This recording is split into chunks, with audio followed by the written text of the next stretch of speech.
I'm gonna tell you how to install the Hollow Knight multiplayer mod step by step. So first, you make sure you have Hollow Knight installed on your PC. Then head over to Google and search for Hollow Knight multiplayer mod.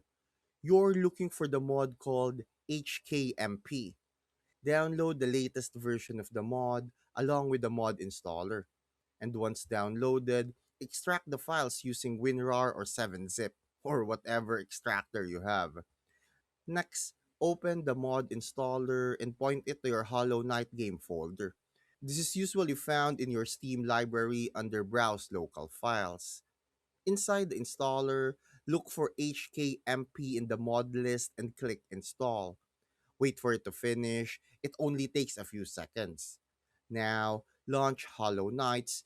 You should see a multiplayer option appear in the main menu. From there, you can either host a server or join one using an IP address. If you're playing with friends, one of you hosts, then the other joins. And that's it. You're now playing Hollow Knight in multiplayer. Thanks for watching. Make sure to subscribe for more useful content.